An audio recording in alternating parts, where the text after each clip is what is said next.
What is up, everyone? Happy Saturday morning, and welcome to the NFL playoffs this week. We've got two games to get us kick-started here on a Saturday, and happy to have you joining us for this little lineup HQ breakdown video here as we get ready for these two Saturday games. So, Justin Van Zuden, STL Cardinals 84, got Tim Buell alongside, and we did a little video last week as well to kick off Week 18.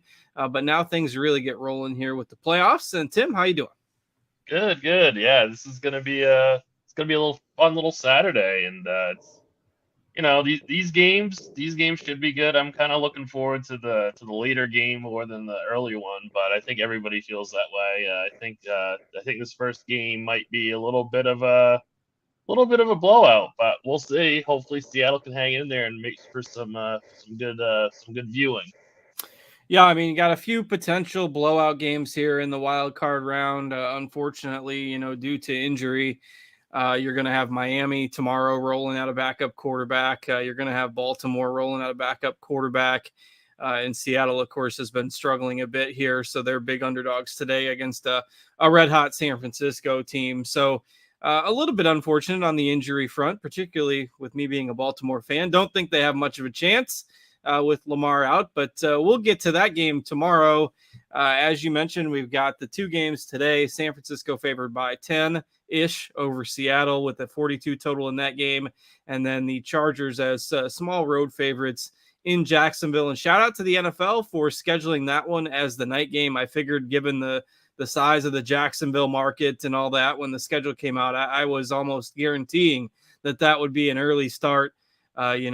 Who cares about the West Coast LA fans? Let's make them get up at 10 a.m. to watch the game at noon on Sunday. So shout out to the NFL for giving the Jags a night game tonight. We'll see how that one goes. And we'll see if Seattle can hang with San Francisco as well. And we'll kind of start our build here on DraftKings. We can talk about some differences on Fanduel. There's not a whole lot in terms of differences between the sites here, but we'll focus on DraftKings here to start. And how are you breaking down the quarterbacks today? Looks like, we got about 70% plus of the projected ownership going to those two quarterbacks in the night game tonight. Yeah, so clearly Herbert and Lawrence are like the big dogs in terms of QB. My preference would be to get to Herbert definitely if you can afford him. He is the most expensive. What I have noticed just from a macro perspective in terms of pricing seems a little bit soft just as a whole. I think that they have kind of catered this weekend to the more casual player, which is, I guess, good and bad in certain ways. Like the fact that Herbert is only, $1,100 more than Brock Purdy seems a little bit ridiculous to me. So Herbert is going to be the highest owned though. But Herbert is going to be my priority. I think I'm going to eat the chalk there. Geno Smith, I think, is interesting, and I think he would make sense for like a large field GPP play because I think a lot of people are going to be scared of that weather. But I read Ross' recent update, and it's not going to be as bad. Like all the heavy winds are going to be, for the most part, gone. It's only going to be like 10 to 15 miles an hour, not 20 to 30 like it is going to be this morning. So, I think that given the fact that San Francisco should dominate this game, I think Geno's going to be in a lot of pass heavy scripts. Yeah, I don't mind using him in some tournament builds at, sub 10% ownership. And in general, I mean, I'm guilty of this as well, kind of being a golf guy. We tend to overreact a little bit to weather, and, it's a 2-game slate. It's not like we can just exclude a game because there's, 13 games available and move on to something else. So, yeah, I would caution against overreacting to the weather. Now, obviously, if the reason you don't want to play the Seattle passing game is because you don't think they're going to score any points against that San Francisco defense, obviously that's a valid reason. But if you're just doing it because of weather, just be cautious not to overreact there. So I, clearly I the think guys. I think if there's one quarterback you should exclude, it would be Brock Purdy because I think that San Francisco is going to go very, very run heavy. Yeah.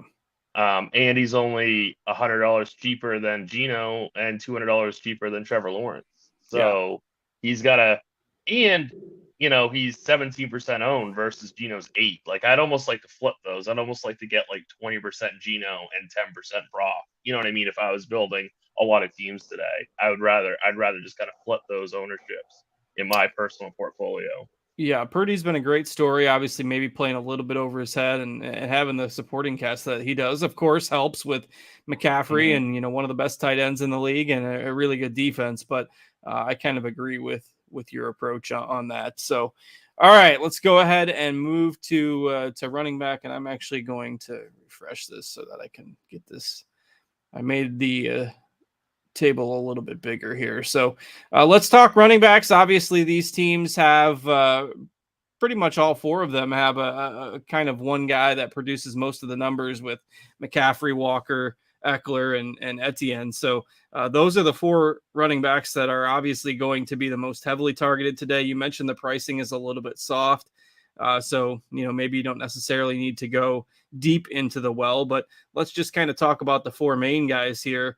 Do you have a preference amongst who you want to prioritize out of that group? Yeah, Austin Eckler is my number one. I'm sure that there are projection systems out there that would say that McCaffrey's the number one priority, but I want Eckler. I just like this whole game.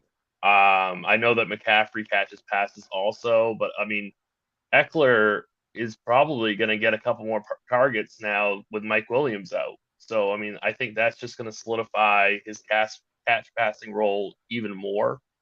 So, I would power rank them: Eckler 1, McCaffrey 2, ETN 3, and Walker 4. If Walker's really going to be 40% owned, then I really have no interest in him at all. He gets a really, really brutal matchup today in a script that should be working against him.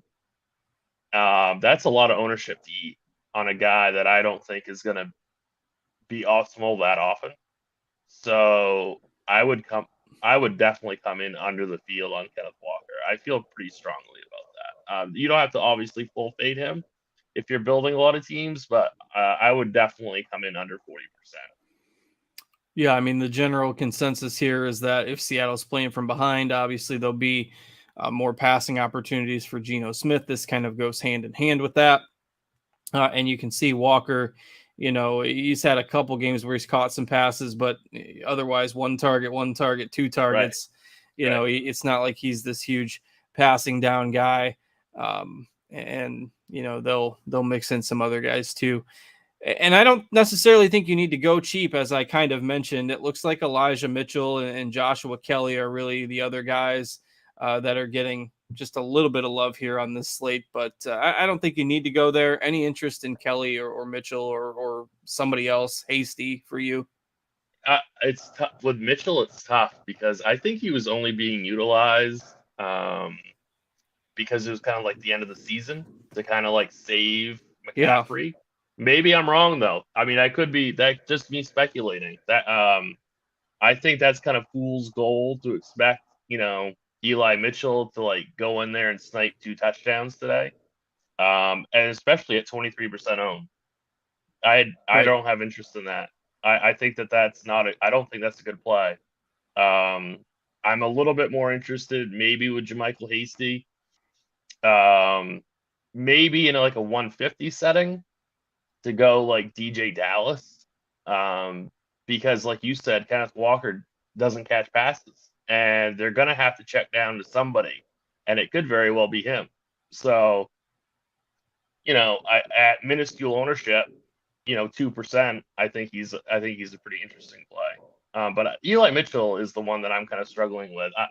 I don't think he's going to get that much usage at all today. Yeah, I kind of agree with that approach. The 49ers are pretty tight-lipped, and it is speculative because we really don't know what they're going to do, but it did make sense for them down the stretch. Yeah, they still had an outside chance at the number one seed, but, Philly really needed to collapse in order for that to happen, and it just didn't make sense on the outside chance of them potentially getting up to that spot, to be pushing McCaffrey for 30-plus touches, and this is obviously the time of the year where they need him. So, pretty much in agreement there. And then just like last week, it's going to come down to receivers. And we can kind of split this up in the context of the games here. And obviously, the later game is going to be the one that gets more love. I was going to be completely off of Mike Williams, so I'm disappointed that the news of him being out came out so early. Because I really like Joshua Palmer as a GPP play, and now obviously his ownership has come up as well. Keenan Allen is going to get a ton of targets for the Chargers. You've got the Jaguars guys. These teams met in the regular season, and Jacksonville actually had a good day through the air. Kirk caught a touchdown. Zay Jones had a bunch of targets. I believe caught a touchdown as well. And and they're both mildly affordable here too. So I mean, you have to get some target. You have to get some of the passing game weapons in this later game. What are you looking at here? Yeah, Keenan Allen's the easy choice. He should be essentially like your first player in if you play cash games. 61% ownership in GPPs. I think it's warranted. I would probably come in at least level with the field if I was building 150. Maybe if anything, I'd be over that. He's going to get so many targets today in such a good matchup. Uh, I don't, and they're like easy targets too. Like he's there. It's not like he's like a downfield threat. He's like an easy target hound. So for PPR formats like DK, he's just, I think, an amazing play. Obviously, Joshua Palmer, DeAndre Carter are all really, really good plays. I really like to do like an onslaught stack of this game. So I wouldn't mind doing like a Herbert triple stack, something like that. And it's doable too. Like I was building teams before the show just to make sure that you could actually do something like that. You can. So, yeah, I have nothing bad to say about Keenan Allen. I think he's an absolute lock. And then run backs like these Jacksonville wide receivers are extremely affordable. And the only issue is that this game is just going to be the heaviest owned game by a ton. So you're going to have to look to get like some leverage either in the first game or within this game. So you're just going to have to find, low owned people like DeAndre Carter is a really low owned piece.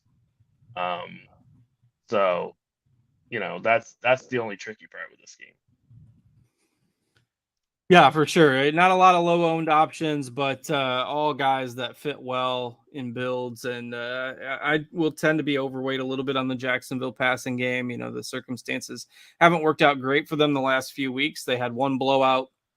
Then they had, just had one game where they didn't play super well, obviously last week against the Titans. But in a matchup where they've already fared well once this year, should be a raucous home crowd there. I do like the Jaguars passing game today.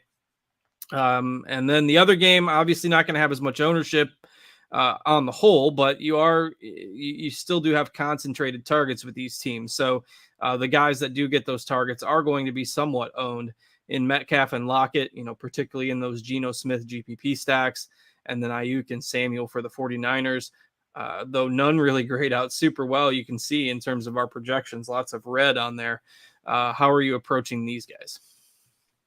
Yeah, what can you say about Metcalf and Lockett? They're obviously great players in a good script environment. I think that I would tend to go under the field on them. I don't like this spot really just for Seattle in general. I know that they are going to put up some points. They have a 16 and a half team total, but I don't know. Like Lockett seems too cheap, but I'd rather play Kirk. I'd rather play Zay Jones. There's other guys that I'd prefer to play, and it's not like Lockett's going to be low owned, and neither is Metcalf. So I'm going to take a bearish stance on the Seahawks wide receiver core, but they're obviously they're good plays. So it's tough, but you have to take stands. It's only 2-game slate. You can't just play everybody, and I'm going to be underweight on these two guys. Yeah, totally agree. And again, in some GPP builds, I'll throw Lockett and Metcalf in there with Geno Smith, but otherwise, I am focusing my exposure on the night game tonight, with the exception of maybe Kittle. I mean, obviously Kittle, as we pivot to tight end, has been a favorite target of Brock Purdy. since Purdy took over at quarterback. He's gotten 6, 7, 8 targets in a lot of games, and he is just obviously the touchdowns are a little bit of variance there, but Purdy clearly likes throwing to him in the red zone. So at a weak position, he is going to be the highest owned tight end, but the tight end position has been so bad this year that I don't mind playing Kittle and hoping for that couple touchdown game. Ingram, for what it's worth, in our projections, does project a little bit better, and he's cheaper. You got Everett, you got Fant. Maybe you could just go for a complete punt at the position if you want. But how are you handling tight end? Yeah, Evan Ingram's projected for more points than half the ownership, so I would definitely try to recommend people play Evan Ingram over George Kittle. George Kittle is absolutely fine, obviously, but at 40% owned at 6K, it's tough. So I think that Evan Ingram and Gerald Everett are good enough pivots away from Kittle. I know that yes, the position is weak, but I think that I'm going to get away from the chalk on this one and either play Ingram or Everett. Donald Parham is okay as like a pure like super punt, but other than that, I would just keep my tight end pool Ingram, Everett, and then be underweight on George Kittle. All right. And then defense, obviously lots of variance here. You can play whoever you want. The 49ers are going to be the highest owned, and interesting that, we kind of expect them to win, but significant high ownership on the defense. Are you still maybe looking to play them here or looking to go elsewhere? So, yeah, defense, it's like who really knows. I would like to play the 49ers defense today if I can, but I'm not going to make huge sacrifices to my teams if I can't do it. But I would like to prioritize them. I think they're in the clear best spot. Maybe if the wind and the rain does have an effect, maybe Geno throws a couple INTs. I think that this could end up being a very, very high turnover game for Seattle, which is obviously what we want from our defense. So they're clearly the best defense today. I would like to get to them, but obviously defense is a huge variance spot, so you don't have to if you don't want to. The next defense I would play would be the Chargers, just because they're coming in lower owned than the Jags. So I think I would try, if you can't get to the 49ers, and play the Chargers. All right, let's go ahead and pivot over to Fanduel here and talk about that build quick. And again, I don't think there's a ton of major differences on the Fanduel slate compared to the DraftKings slate. You can see Herbert, the highest projected owned quarterback. The top 4 running backs are the same. We've got Mitchell at a little bit higher projected ownership on Fanduel, which I think is a little bit odd. Again, I'm going to refresh this and get myself a bigger table. It's the same thing kind of on FanDuel. I would personally rather play Geno over Brock Purdy. Geno's $200 less. I don't really want to pay $200 more for Brock Purdy. And then the discrepancy between Herbert and Lawrence is only $100 on FanDuel, and I think that Herbert is clearly the better play. So I think there's a little bit of difference in terms of the gaps and prices, but the kind of the philosophy of the slate stays the same. Yeah, not a whole lot in terms of pricing differences. It's maybe not quite as soft as DraftKings, but you've still got the options. Zay Jones at 6,300, Palmer at 6,500, where you can go cheap at wide receiver. You can get affordable options at tight end as well. Obviously, there's not a lot to spend on there, but if I just go through, we didn't really put a sample build in there, but let's say I want to play Herbert, and I get a couple of these cheap receivers like Palmer and Zay Jones, and I'm just throwing stuff in here. I've still got 7,250 on average for my last few spots. Yeah, maybe you need to take one punt, but you can see, I can still get one of the high-end running backs like Eckler or McCaffrey, and I've still got plenty of salary to spend for my final spots. And DraftKings is, like I said, DraftKings is a little softer on the whole.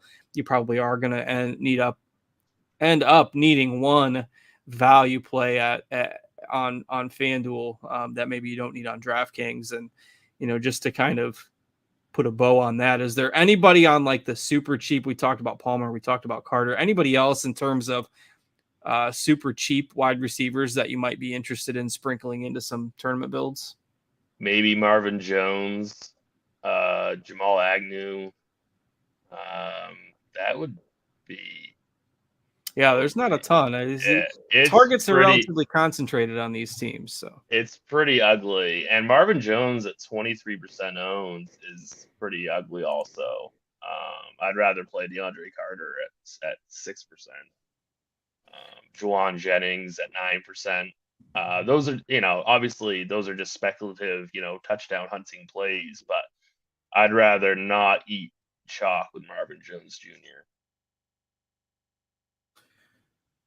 All right. Anything else you can think of? Just 2 games today. We've got 3 games tomorrow. Maybe be a little bit some more additional angles to talk about in that one. But don't be afraid to take a chance. If you think the Seahawks can do some stuff through the air, Geno Smith, Tyler Lockett pairing, Geno Smith, DK Metcalf pairing can certainly make a difference in GPPs. Maybe throw McCaffrey in those builds as well and hope the 49ers play with a lead. But kind of the general idea of how you want to build in this slate is to get some correlation, tell yourself a story of how you think the games will go, and then build your correlation plays from there. So anything else for you? And don't forget to do absolute onslaught stacks also. It's like a good way of getting exposure to the dominant team that a lot of people might not be willing to do. So it's a good way of getting different in a large field GPP. Totally agree. All right. Well, good luck. Enjoy the first day of the NFL playoffs, everybody. We'll be back with some pre-lock shows before the games start tonight, so you can check those out on our YouTube channel as well. And I should look here before we get out of here just to make sure nobody posted any questions. Obviously, we're taping these pretty early with the early starts, so if anybody posted any questions in our YouTube chat. All right, Steve Scott, thoughts on Cade Johnson as a punt? I don't think we really talked about him. He's basically the 3rd/4th receiver for the Seahawks. We haven't been projected for 1.5 points on FanDuel. I guess in a 150 setting, maybe you could sprinkle him in, but I wouldn't get too heavy with that. And some people have asked about Colby Parkinson as well. He's more of a DK play for me at 2,500. Sometimes that makes the build work, and he has been getting a few more targets. But again, if you think they're going to be behind and you want to do that, I don't hate that as a play. More of a DK play for me, though. At 4,700 on FanDuel, I'd probably just that's a good call. I don't have too much of an issue with that. We haven't projected for 6 points and only 10% ownership at 2,500. So I think that's a good play if you want the fun. All right. With that, thanks for watching, everybody. And again, we'll be back with some pre-lock shows here before the games start. You can catch those on the YouTube channel here. And leave us a thumbs up. Subscribe to the channel. Helps us navigate those YouTube algorithms and keep the content relevant for all you guys. So have a great weekend. We'll be back at you later. Thanks to Tim for joining me. Thanks to Steve for producing behind the scenes as well. I am Justin. We hope you all have a great weekend. Take care, everyone.